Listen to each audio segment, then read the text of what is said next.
Hello and welcome to Universal Love Law.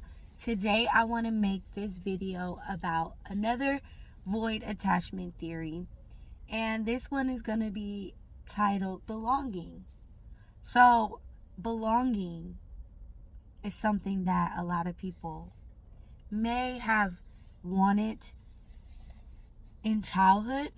This void is developed in childhood. This insecurity, kind of, if you think about psychology, you think about the attachment styles: anxious, avoidant, all of these insecure attachment styles that are developed in childhood and based on the way that we were nurtured and loved and looked after and notice. When people want to feel seen or need to feel seen in childhood, but they don't get that, they internalize that and they begin to believe that they are not lovable, or maybe it's because of the way they look is the reason why they don't get the attention that others get. So they feel this lack of a sense of not belonging. Maybe it could be the way that they look. Maybe it could be the way that this is what they believe, right? Maybe it could be the way that their siblings receive attention and affection, that they don't receive attention or affection in these ways, right? So it can create a sense of belonging. Now, I will guarantee that anyone that has been through a traumatic childhood where they experience some type of separation in the home, foster care, foster children, or even people that have been assaulted, like actually, I don't want to say it, but assaulted in their childhood. Children that have been abused physically, all of these things can create a sense of isolation, loneliness, and children that are lonely, like that as well. So you can be like, okay, so I'll give you an example, right? I had a belonging void attachment. So I attached to families that were big. I always sought out friendships with families, and the moment I would connect with their family, I would feel this sense of belonging, something that I never had. So a belonging void attachment is always stemmed from childhood, and based on how insecure you are within yourself due to the lack of parental nurturing or from a caregiver, you will fall prey or fall susceptible to wanting to belong to something greater than yourself.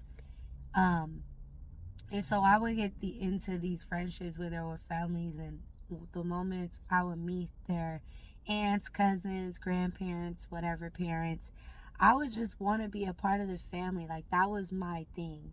People that say, like, my tribe, like people that want to make a family because they never had a family, they can fall into that belonging void. Now, this is not a bad void to have. I would say that it can become bad if you choose the wrong groups of people to belong to. So, if they're not in alignment with you on a soul level and with who you genuinely, truly are, if you have to wear masks, if you have to wear a mask to be tougher, harder, more whatever, grandiose in front of these people in order to feel accepted, then this will be detrimental to your mental, emotional, and spiritual well-being. So a belonging void is always rooted in childhood. It drives a person to wanting to be a part of something bigger than themselves. And depending on what kind of relationships they form, can either help them become more stable in life, or it can cause them to become more insecure within themselves. So when you're dealing with toxic families, let's say you maybe get a sense of belonging attached to your partner's family and you never had family, or to your partner and you never had that love. The thing is, with any void, once that external person or thing is taken away, we can lose our identity. We can lose ourselves because we wrap ourselves so much around the idea that we belong to this. We lose our identity in these kind of relationships. So the void that's developed in childhood becomes the yearning that the young adult adolescent desires to fulfill.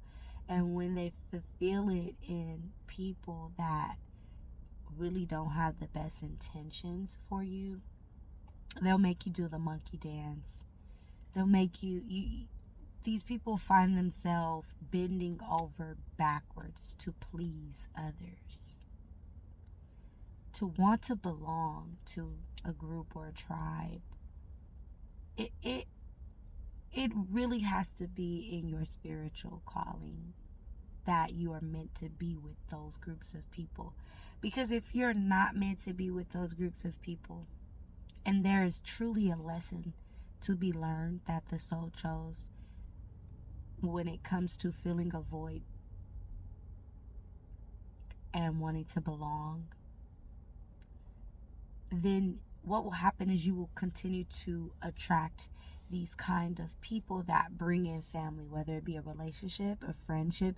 They bring in this placeholder for you to feel like you are worthy of love and attention because you provide this or that. And then it hurts the person that has the void because they're always performing.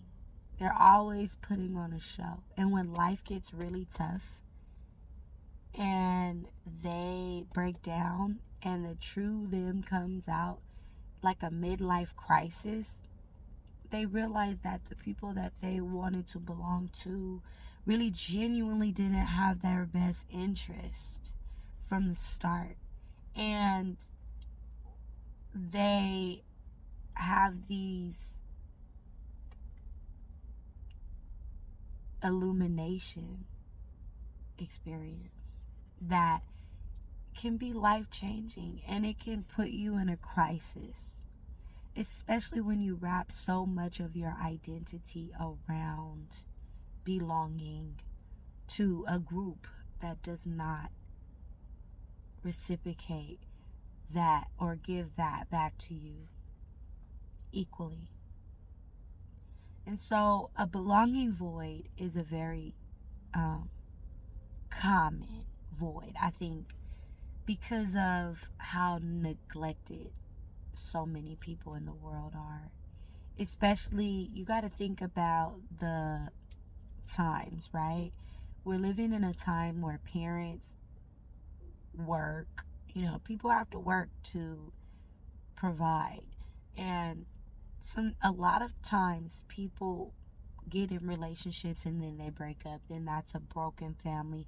So a lot of children experience having that broken home, not getting the attention that they feel like they wanted or they desired, and then boom, now they have this full-blown insecurity so deeply rooted from their childhood experiences, and them just wanting to save everyone and wanting everyone to be together and to just be happy, and not being able to do that. Now this person is seeking a place where they belong, that they're the glue. This is where they really go wrong. When they begin to feel like they are the glue that holds it all together. Because now they've placed an obligation on themselves that if it's not in your alignment for your highest good, it will destroy you. This happens a lot of times when people step into relationships that are obligated based, right? But they don't have anything to go home to or to go back to. So now they've wrapped their whole existence in this relationship and belonging with this person. And now if that person really thinks about leaving or really drops the ball, guess who's gonna lose it all? The person that had that void from the start. The person that tried to fill their void with the relationship. So the first step is recognizing that you have that void because of your childhood experiences. This is why it's so important to look back in your past and reflect and recognize where you may be lacking, or where you may have insecurities, or where you may doubt yourself, or where you may have that void, and how you're using your relationships to fill that void. My life was like a movie for a good 15 years. My bad. I had to run really quickly, but so it's my daughter. So, yeah, my life was a movie, like, just for like a long time, trying to figure out where I belong in the world. And so once a person recognizes that they have this void, they can set themselves free, and they can reclaim their autonomy in life. They can reclaim their sovereignty in life. And when you're sovereign, you're free to connect with whatever your heart's desires. And when you're blocked, you're very blocked when you believe that you are your suffering, when you believe you are your pain, when you believe that you deserve the life that you were given. You're very blocked when you fall victim to your situation and not learn the lesson. So it's important that we empower ourselves from these challenging experiences and change our perspective. Everything is perspective. Everything is perception. How you perceive your experience is what will be the outcome. So if you want to live a life where you feel like you're free and you're at a consistent place of joy and love, and you seem to get everything that you want, you have to free yourself from the voids that hold you back, that block you, and that requires you to face yourself. We have to face ourselves, and the way we face ourselves is by reflecting, crying, purging, moving our bodies, right? There's many ways to release the pent up, blocked up energy that is creating those voids. So if you are a person that has a void of belonging, you have to do a lot of shadow work, heal that inner child, accept that you are beautiful, you are safe, you are enough. And you have to believe that you are never alone. You have to believe in the unseen. You have to know that there is a spiritual team that was given to you for a divine reason to guide you and support you in this lifetime. You're never alone. A person with the belonging void has to recognize that they were not given a lot of families and false illusion of these attachments for a reason. There is a lot of peace and harmony in solitude, and once you are able to embrace the hero's journey and walk it alone, knowing you're not really alone, but you stand strong within yourself, you really won the battle. It's all about cultivating that joy within, creating that joy and peace within, and not looking for it externally. We cannot look for the love or the acceptance or the belonging to something outside of us. We have to recognize that within ourselves. So let me know, have you ever experienced the belonging void and created relationships that were false or illusions because they made you feel like you were a part of something greater than yourself? How did you overcome that? I hope you're doing well wherever you are.